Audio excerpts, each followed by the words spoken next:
menatap sebuah rumah mewah yang bertingkat dua di hadapanku ini. Rumah dengan desain Mediterranean ini nampak sangat elegan, klasik, dan mewah. Seperti rumah yang sering kujumpai dalam acara-acara hunian selebriti di televisi.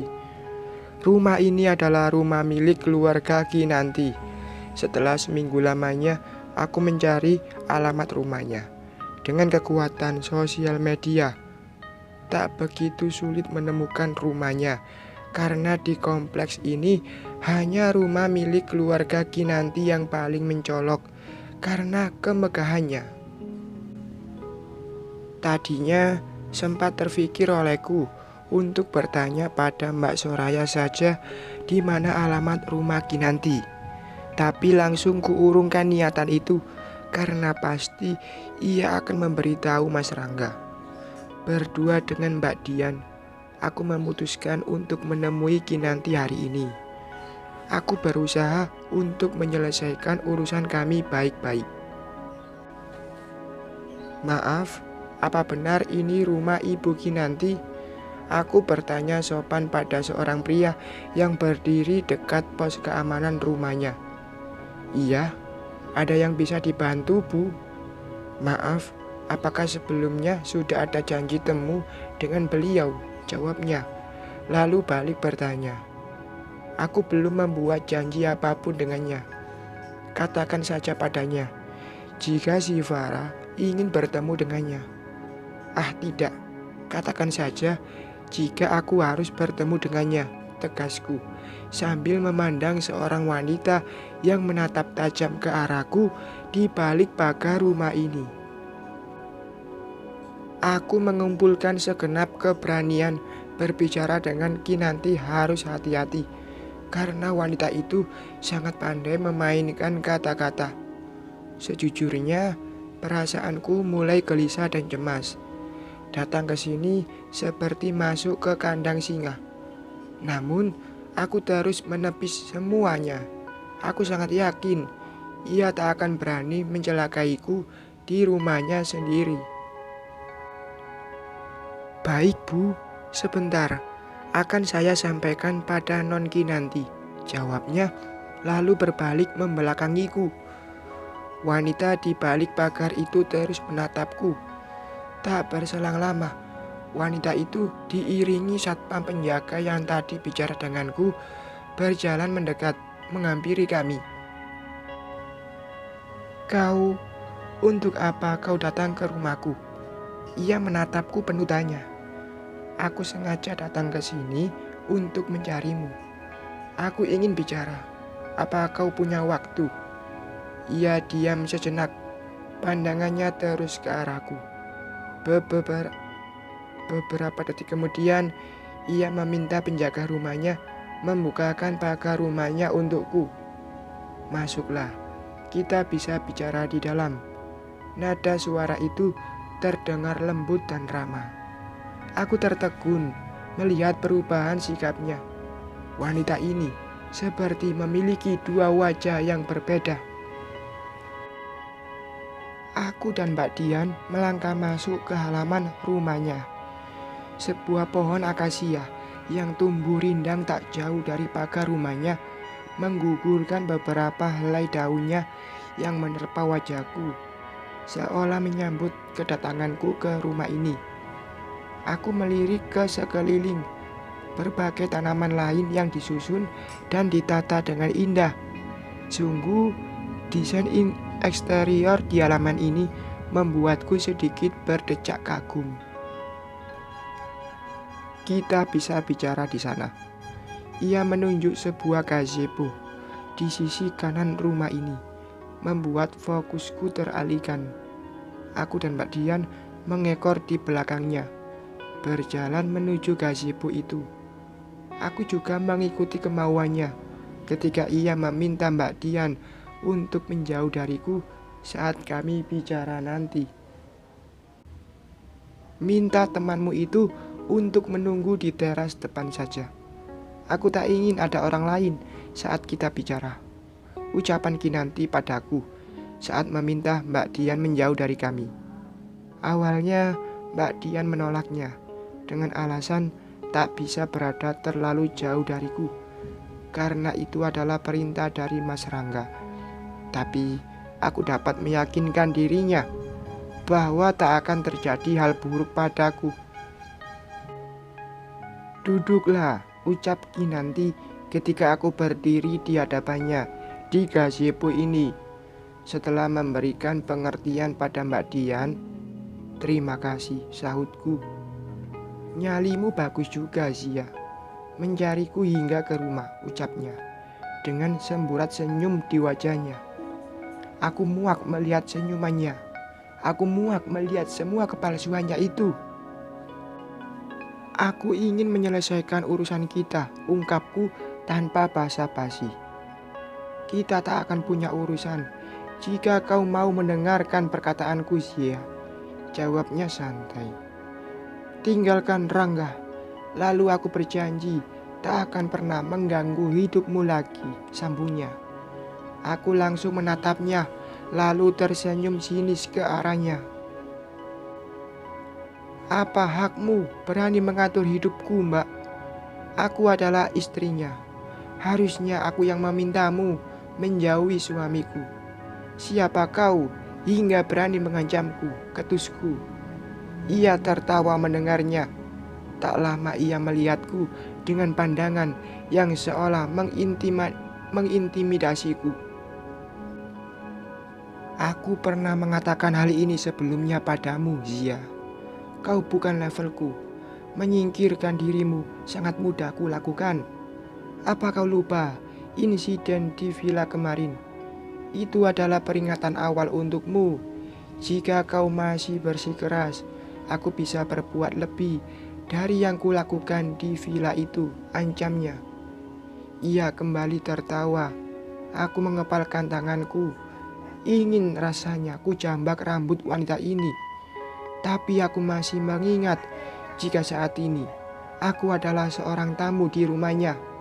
Akan sangat beresiko untukku jika aku tak bisa mengendalikan emosi.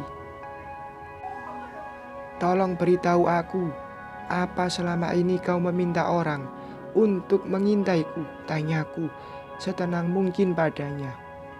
Ia menghentikan tawanya, lalu kembali menatapku tajam.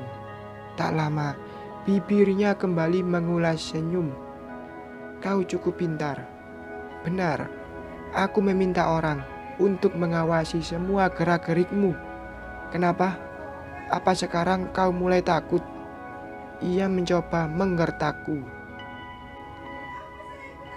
"Cih, kau bodoh. Kupikir kau sangat pintar, tapi ternyata tak lebih dari seorang pecundang," cibirku. Raut wajahnya seketika berubah murka, lalu menggigit bibirnya. "Pecundang? Kau bilang aku seorang pecundang?" Ia mengulang kata-kataku. Rahangnya kini mulai mengeras. "Iya, kau memang seorang pecundang," tegasku. "Kau bilang jika aku tak selevel denganmu, itu benar. Karena aku bukan seorang pecundang yang bisanya cuman iri dengan kebahagiaan orang lain," sindirku. Aku diam sejenak, mencoba mengatur kembali emosiku. Kulihat ia masih kesal dengan pernyataanku tadi. "Kau marah karena kau tak bisa memiliki apa yang gadis miskin ini miliki, bukan? Katakan padaku, bukankah sebenarnya itu disebut pecundang? Menginginkan sesuatu yang sudah dimiliki oleh orang lain. Bukankah itu bisa juga disebut pencuri, maling?" ejekku, lalu terkekeh. "Maaf, aku memang tak selevel denganmu. Karena aku bukanlah pencuri," lanjutku lagi. Wajah Kinanti memerah karena menahan amarahnya. Tak lama ia menggebrak meja, lalu berdiri. "Kau!" Suaranya bergetar, tangannya terangkat, menunjuk padaku. "Beraninya kau berkata seperti itu padaku," geramnya. Bisa kulihat tangannya kini mengepal kuat. Ia lalu membuang muka, tangannya masih terkepal. Tak lama kulihat ia memejamkan matanya, Lalu wajah itu kembali berubah, mengulas senyum. Melihat perubahan sikapnya, sedikit membuatku tertegun. Wanita ini benar-benar memiliki dua wajah, rubah betina yang mengerikan. Aku ingin memberitahumu satu hal, ucapnya setengah berbisik. Sorot matanya kini berganti, tak lagi tajam. Kau tahu, jika akhir bulan depan aku akan pergi berlibur berdua dengan suamimu. Matanya membulat sempurna dengan senyuman mengembang yang kini menghiasi wajahnya.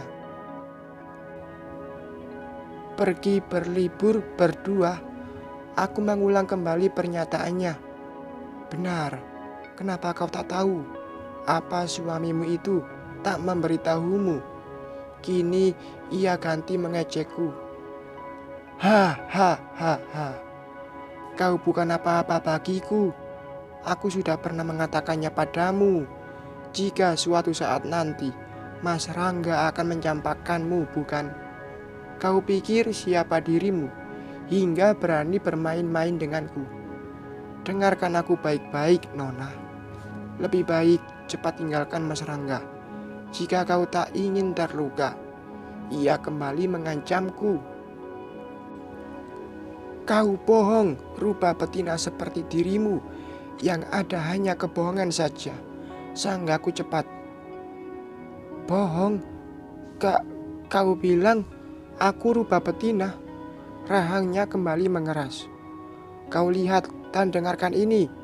Ia mengambil ponselnya dari dalam dompet branded yang dipegangnya. Tak lama, ia mencoba menelpon seseorang. Hai Mas, apa aku mengganggu? Kinanti membuka percakapan lalu menekan pengeras suara di ponselnya agar aku dapat mendengar isi pembicaraan mereka. Ada apa? Terdengar jawaban dari lawan bicaranya. Aku tersentak. Suara itu adalah suara Mas Rangga.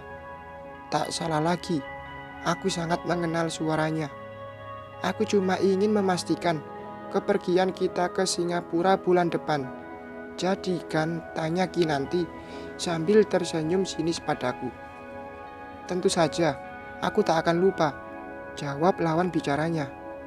Maaf, aku hanya memastikannya saja. Terima kasih, Mas. Kinanti menutup teleponnya. Senyum kemenangan kini tersungging di wajahnya. Aku hanya diam, tak bisa bicara, karena aku tak punya alasan untuk membantahnya. Bagaimana? Apa itu sudah memberikan satu penjelasan untukmu? Ia mengatakannya dengan senyuman yang membuatku muak. Aku masih diam. Tanpa ku sadari, aku berjalan meninggalkan gazebo ini, meninggalkan ia yang masih menertawakanku. Ku seka air mataku yang jatuh tanpa dicegah. Aku terus berjalan menuju jalan keluar rumah ini. Tak ku gubris Mbak Dian yang menyapa dan menanyakan kondisiku. Yang ku inginkan saat ini adalah secepatnya pulang ke rumah. Sudah 5 hari berlalu sejak pembicaraanku dengan Kinanti. Selama itu aku hanya diam, lebih banyak menghabiskan waktu sendiri di kamar. Aku bahkan tidak mendatangi jadwal sesi konselingku kemarin. Meskipun begitu, aku tetap pergi ke kampus mengikuti kuliah seperti biasa. Aku tak ingin membuat papa khawatir. Aku selalu menghindari pembicaraan apapun dengan Mas Rangga. Aku juga selalu berusaha tidur lebih awal dan bangun lebih pagi demi menghindari bertatap muka dengannya di kamar. Mas Rangga selama ini telah berbohong padaku. Aku masih ingat jika ia pernah mengatakan bahwa ia sudah memblokir nomor telepon Kinanti dan tak lagi berhubungan dengan rubah betina itu sejak kejadian penjebakan malam itu. Mas Rangga juga tak mengizinkanku berhubungan dengan Kinanti. Bahkan dengan alasan keamanan, ia sengaja memberikan seorang pengawal untukku. Sebenarnya, apa maksud semua ini? Aku menertawakan diriku sendiri. Sungguh naif sekali. Selama ini ternyata akulah yang pecundang itu. Aku mengabaikan semua pertanyaan Mas Rangga yang kemarin menanyakan perubahan sikapku. Sungguh aku merasa ditipu mentah-mentah olehnya selama ini. Mengapa ia melakukan semua ini padaku? Mengapa ia berbohong? Jika memang ia tak menginginkan pernikahan ini, lalu mengapa terus mencoba meyakinkanku bahwa ini akan menjadi pernikahan yang bahagia bagi kami? Mencoba menghilangkan traumaku demi membuat pernikahan ini normal, sebagaimana sebuah pernikahan umumnya. Apakah ini bentuk tanggung jawabnya karena telah melecehkanku dan membayar lunas hutang dan janji papa? Tak terasa air mataku menetes. Hatiku sakit, perasaanku kalut tak menentu. Pandangan mataku kini menerawang jauh. Tidak sia. Ini mungkin saja siasat Kinanti untuk menghancurkan pernikahanmu. Bukankah rubah betina itu sangat licik? Aku mencoba menghibur diri. Ku seka air mataku. Menangis tidak akan menyelesaikan masalah. Aku harus kuat. Aku tak boleh termakan siasat licik Kinanti. Rubah betina itu memang bisa melakukan apapun, tapi aku juga tak bisa mengabaikan kebohongan Mas Rangga. Bersambung.